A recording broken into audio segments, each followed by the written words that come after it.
5.6 FM in Peter Maritzburg. We're live on YouTube, live on our Facebook platform at Radio Al Ansar as well.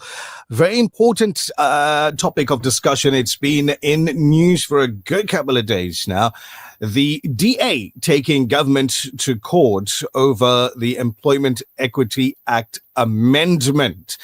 The DA Labour specialist, no stranger to the program as well, Michael Bagraim, on the show this morning. Mr. Bagraim, the Democratic Alliance believes the Employment Equity Amendment Act will worsen unemployment instead of achieving its intended goal of promoting participation amongst disadvantaged groups. So the party is taking its fight against the law to the Pretoria High Court today. It's seeking to have the law declared unconstitutional.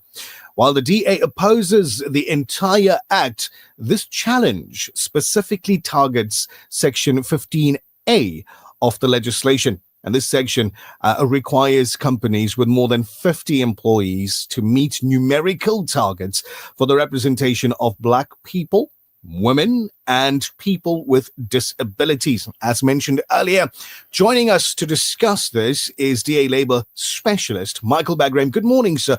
Welcome back to the Breakfast Rush. Thank you. Thanks for having me on air. I always enjoy being on the program with you. So thank you very much for the opportunity. And yes, you're correct what you've just announced. They're going into court today. I'm not going to be there. I'm not the lawyer, unfortunately. But they found someone cleverer than me to fight that case. But yes, you're right. They're challenging, in particular, Section 15, capital A of the amendment. And it's been passed into law already. The president has signed it. It's been gazetted. It's law. And what that says is that the actual targets that are set in stone. So within a 5-year period, the employers have to, over 50 employees, and I think that's something worth talking about. Why have they given the exemption for under 50? But over 50 employees, you have to hit those targets regardless of the circumstances. Now, there are a couple of things. First of all, the Constitution says that there can be fair discrimination. It says that everyone is equal before the law, whether you're white, black, colored, Indian, woman, male, disabled, everyone's equal. However, we need redress in South Africa, and the Democratic Alliance very strongly believes that we do need redress. And that redress has to be got. But the problem is, for the past 27 years, we've had employment equity legislation in South Africa. It hasn't worked. Now we're doing the same experiment again, and we're now making it a little bit tighter. We're now putting the screws in a little bit tighter, hoping it to work. Now, Einstein famously once said that if you keep doing the same experiment and expecting a different result, that's a sign of madness. Now, I'm not saying our government's mad. What I'm saying is that for 27 years, it's got worse and worse. Every family in South Africa is affected by unemployment. Doesn't matter where they come from.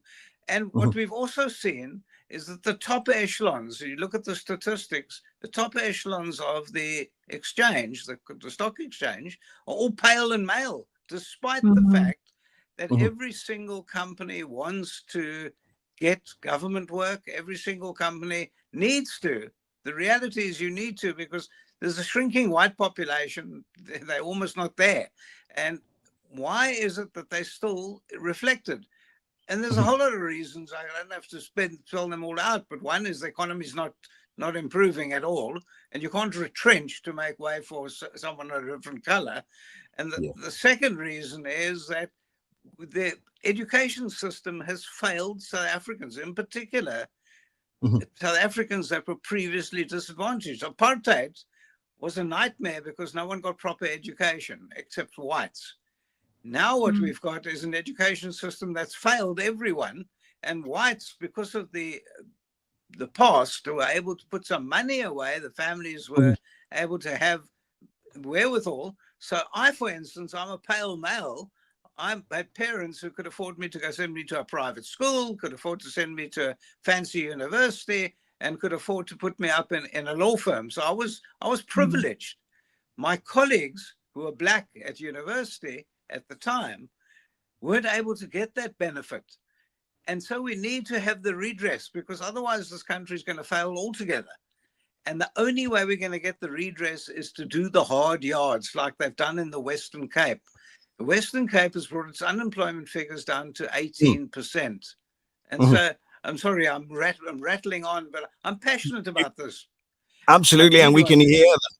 And now critics argue that the previous system allowed for employers to avoid transformation under the guise of setting their own numeric goals. What's your response to this?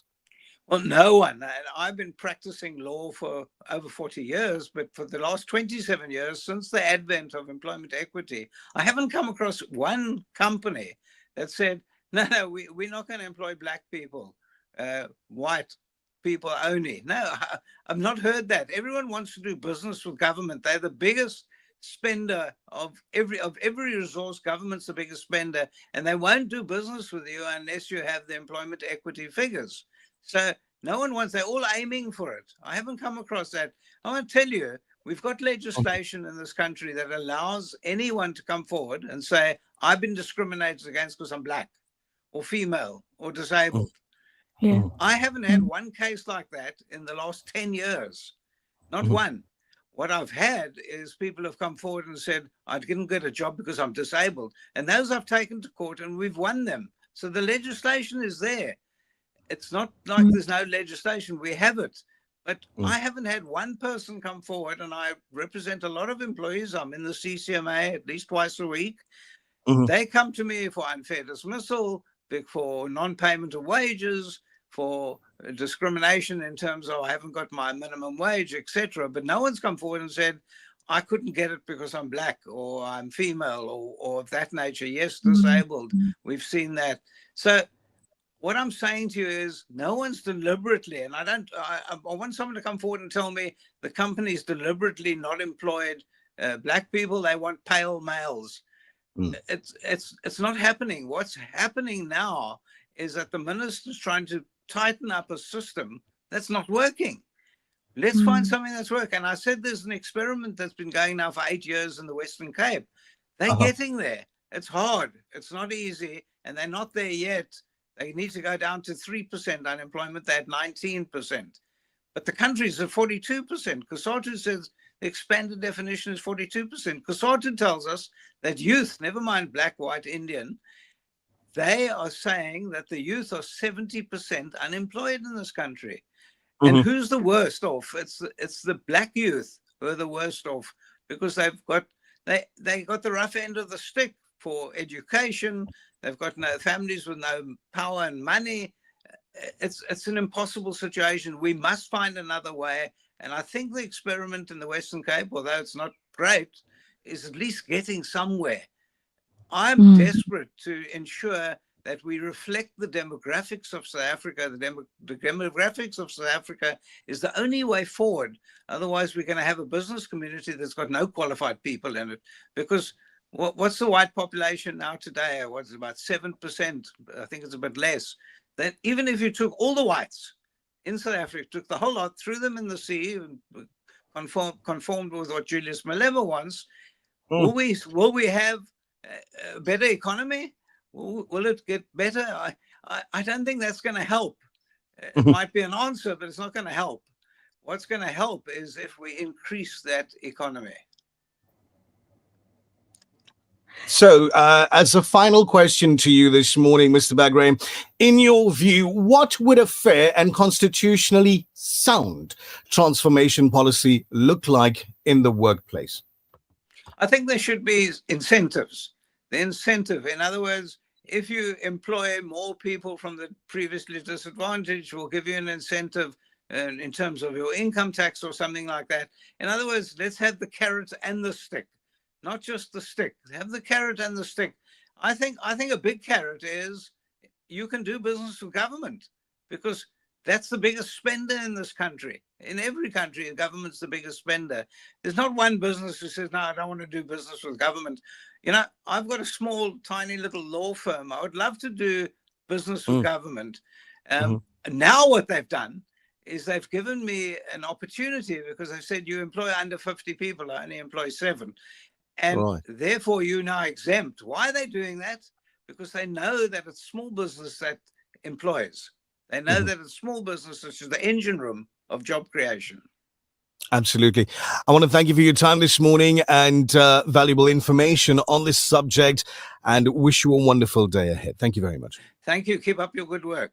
Thank you. So that was DA Labour Specialist Michael Bagraham on the program, talking about, well, things that affect you and I as members of our society, hopefully working members of our society.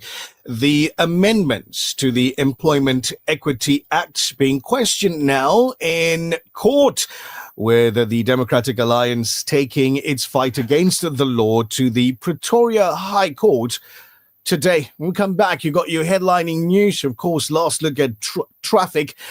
And do you know of somebody, or are you somebody whose children are being kept away from you?